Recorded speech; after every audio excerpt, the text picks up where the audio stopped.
স্বামী তো দেখে পাশে থাকা আর দুই বেলা ভাত খাবে এর স্বামী চাহিদা পূরণ করার খেয়াল থাকলে দূর থেকে চাহিদা পূরণ করে বাসায় আসি পূরণ করা লাগে, ঠিক আছে? আমি একটা ছেলে সহ আপনার ঘরে ধরা খেয়েছি, এখন আপনি মেয়েটার অবস্থা দেখেন। ছোট্ট দুটি সন্তান এবং স্ত্রীকে দেশে রেখে সংসারের সচ্ছলতা ফেরাতে প্রবাসে পাড়ি জমান এই গৃহবধূর স্বামী। বিদেশে গিয়ে স্বামী যখন নিজের সন্তান এবং সংসারের জন্য হাড়ভাঙা পরিশ্রমে ব্যস্ত, ঠিক তখনই দেশে স্ত্রী ব্যস্ত তার শারীরিক চাহিদা মেটানোর জন্য পরক্রিয়া প্রেমিকের খোঁজে। স্বামী প্রবাসে ভালো কাজ জুটানোর আগেই স্ত্রী জুটিয়ে ফেলেন তার পরক্রিয়া প্রেমিক।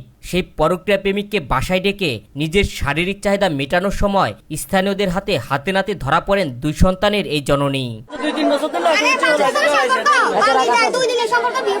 হোলার বাড়ি কোনাই, হোলার আপনি ভালোবাসেন? দুইজন আছে, আপনার স্বামী কোনাই? আপনার স্বামী প্রবাসে, আপনার এত সুন্দর একটা ফুটফুটে বাচ্চা, আর একটা কই সন্তানের মায়া আছে, কিন্তু এই সংসার আপনি করতেন না। আর স্বামীরটা বাদ দিলে মানুষ অনেক আছে, স্বামী জোয়ান বয়সে মরে গেলে হোলা বাঞ্জার মুখের দিকে নিয়ে ওড়িতে। হাতে নাতে আটক হওয়া এই গৃহবধূ জানান, সামাজিক যোগাযোগ মাধ্যম টিকটকের মাধ্যমে পরিচয় হয় তার পরক্রিয়া প্রেমিকের সঙ্গে। ধীরে ধীরে ভালো লাগা থেকে তার জন্মায় ভালোবাসায়। সম্পর্ক গভীর হলে পরক্রিয়া প্রেমিককে নিয়মিত বাসায় ডেকে নিজের শারীরিক চাহিদা মেটাতেন এই গৃহবধূ।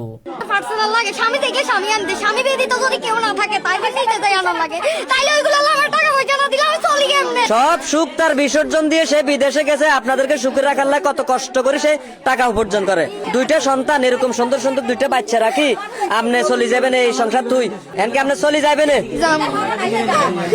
নিজের ফুটফুটে দুই সন্তানকে বেশি ভালোবাসেন না এই পরক্রিয়া প্রেমিককে? এমন প্রশ্নের জবাবে এই গৃহবধূ জানান, পরক্রিয়া প্রেমিককেই সে বেশি ভালোবাসেন এবং ছোট্ট দুই সন্তানকে রেখেই পরক্রিয়া প্রেমিকের সাথে ঘর বাঁধতে চান বলেও জানান তিনি। যারে আপনি 10 মাস 10 দিন গর্ভে রাখি দুনিয়াতে দেখাইছেন, তার থেকে আপনার এই ফোলার জন্য মায়া বেশি? হ্যাঁ বেশি। হ্যাঁ বেশি মানে তার জন্য মায়া বেশি? স্বামীর অবহেলা তুমি তো পাইবে, স্বামী যখন বিদেশ থাকে তোমার না। এই প্রবাসীর স্ত্রী জানান, স্বামীর অবহেলা দিন দিন বাড়তে থাকায় পরক্রিয়া প্রেমে আসক্ত হয়ে পড়েন তিনি। বলেন ঠিকমতো টাকা পয়সা দেয় না তার স্বামী, তাই বাধ্য হয়ে স্বামী এবং সংসার রেখে পরক্রিয়া প্রেমিকের সাথেই ঘর বাঁধতে চান তিনি। আপনার স্বামী আপনার মন মতো চলে না, আপনার কথা শুনে না, এই কারণে তার সংসার ত্যাগ করে আপনি চলে যাবেন, এটাই। তবে পরক্রিয়া প্রেমিক রাকিব জানান, এই প্রবাসীর স্ত্রীর সাথে মাত্র 3 মাসের তার প্রেমের সম্পর্ক। সামাজিক যোগাযোগ মাধ্যম টিকটকের মাধ্যমে পরিচয় হয় তাদের। সম্পর্ক গভীর হলে নিজের চাহিদা মেটানোর জন্য তাকে বাসায় ডাকতেন এই গৃহবধূ। ধরা তো খাই গেছে, তার ইয়ে করে লাভ নাই। সম্পর্ক হয়েছে 2 মাস হয়েছে কইছ না? হ্যাঁ 2 মাস কথা বার কর না, প্রায় কথা বার কর। টিকটকে নেই, এতে টিকটক করে কেন? হ্যাঁ ঘটনার এখানেই শেষ নয়। এক পর্যায়ে পরক্রিয়া প্রেমিক রাকিব এই গৃহবধূকে বিয়ে করতে অস্বীকার করলে শুরু হয় নতুন ড্রামা। কেননা মানুষ উগ্র হয়ে গেছে, শুধু মারামারি করতেছে। মেয়েটার অবস্থা দেখেন।